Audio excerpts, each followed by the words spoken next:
Ustaz, Ana mau nanya nih. Kebetulan kan emang sekarang-sekarang ini banyak orang yang alhamdulillah udah dengar kajian, udah tahu sunnah seperti apa. Nah, banyak itu dari teman-teman kita yang baru hijrah nih, Tat. Itu pada bingung. Soalnya dia nggak tahu abis resign mungkin dari kerjaan dia yang riba atau enggak yang ya nggak halal lah ya, di tempat-tempat yang mungkin banyak ngejual yang haram juga. Mereka tuh pada bingung, Tat, buat kerja tuh di mana lagi. Soalnya kan kalau mereka lepas kerjaan yang sekarang, mereka pada nggak punya kerja lagi di tempat lain. Itu gimana, Tat? Sebenarnya kalau kita berbicara secara teori, memang kita harus bersabar. Tetapi kan tingkat kesabaran manusia itu kan macam-macam. Iya. Tergantung dengan tingkat keimanan yang dimiliki oleh seseorang. Oke. Jadi ada orang-orang tertentu yang mereka memang memiliki kelebihan dari sisi rezeki, ya, atau pakar dalam ekonomi, itu harus memberikan solusi dalam masalah kayak gini. Karena Nabi kita SAW bukan hanya mengajak orang kepada Islam, kemudian sudah dilepas gitu saja, atau mengajak orang hijrah dari Mekah menuju Madinah kemudian ditinggalkan begitu saja, tidak.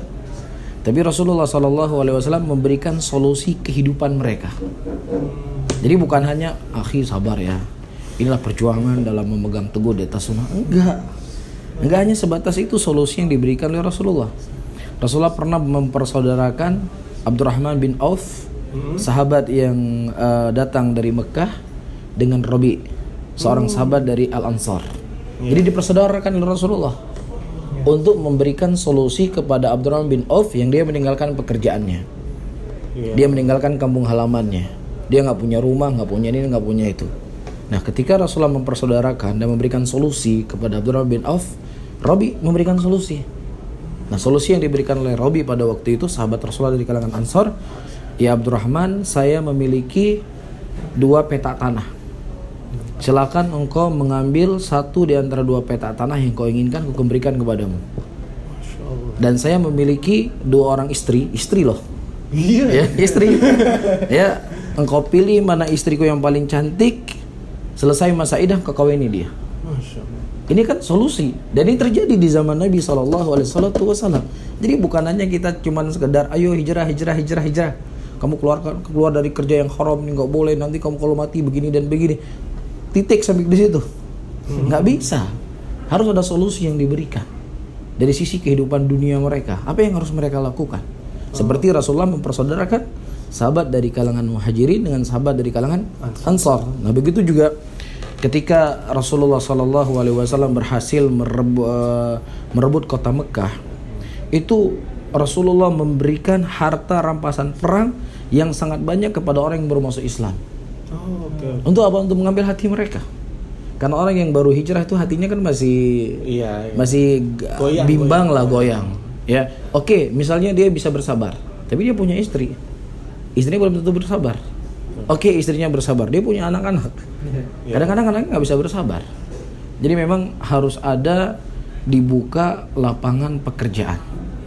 Mungkin orang-orang yang punya kelebihan rezeki, ya orang-orang yang mereka ahli dalam ekonomi, ya mereka bekerja sama dengan para ustadz mungkin menyentuh hatinya.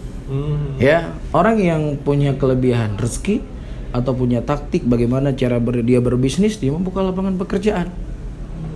Ya, jadi jangan hanya cuman sekedar seperti kita bilang tadi, sabar, oke sabar. Tapi perut jalan terus ini. Iya enggak? Ya makanya perut jalan terus, listrik harus bayar, air harus bayar, rumah harus sewa. Kan nggak mungkin makan sabar aja.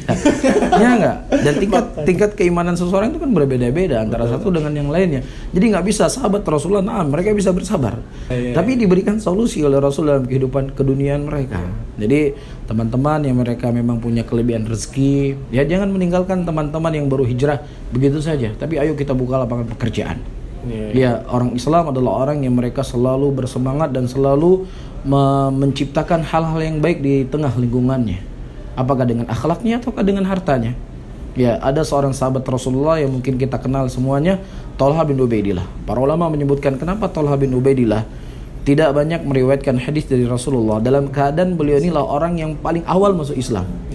Di antara sebabnya beliau banyak membuka lapangan pekerjaan. Ya, beliau berniaga, beliau berdagang. sehingga dengannya banyak manfaat yang beliau dapatkan. Oleh karena itu Umar bin Khattab radhiyallahu taala anhu, ya, beliau pernah menyarankan seorang laki-laki yang tidak bekerja disuruh bekerja oleh Umar bin Khattab.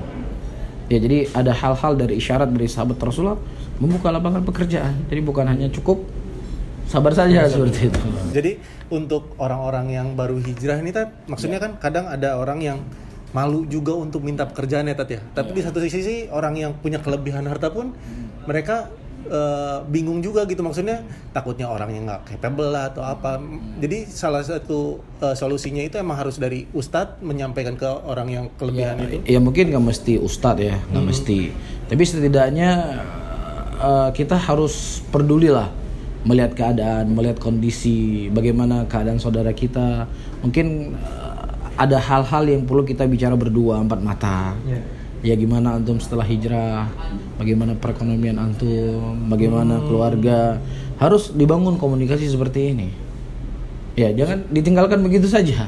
Soalnya jarang, banyak juga orang yang ngaji, maaf ya Tete ya, cuman Afwan nih buat untuk nyapa sesama muslim aja susah gitu ya. Gimana mau ngobrol gitu. Ya makanya itulah sebuah kesalahan. Kita lihat bagaimana Nabi kita SAW, satu sahabat dari Ansor, satu sahabat dari Muhajirin, dipersaudarakan oleh Rasul. Jadi ayo coba kamu berdua gabung gitu. Ya misalnya sekarang ya Adit punya usaha bisnis. Ya bisnis apa? Bisnis baju ya. Bisnis baju begini dan begini. Udah Adit, antum punya bisnis. Ini ada beberapa orang teman-teman yang baru hijrah. Coba Adit urus mereka berdua. Ya mungkin ada orang yang semangat atau ada inisiatif sendiri. Nih Alul misalnya punya bisnis apa nih? Ayo Alul, bantu teman-teman. Ada 3 orang nih baru hijrah, coba mungkin bisa dibantu cara berniaga dan lain sebagainya. Reza juga seperti itu misalnya.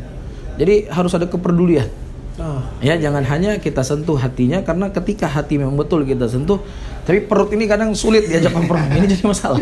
Itu yang susah kesentuh. Betul.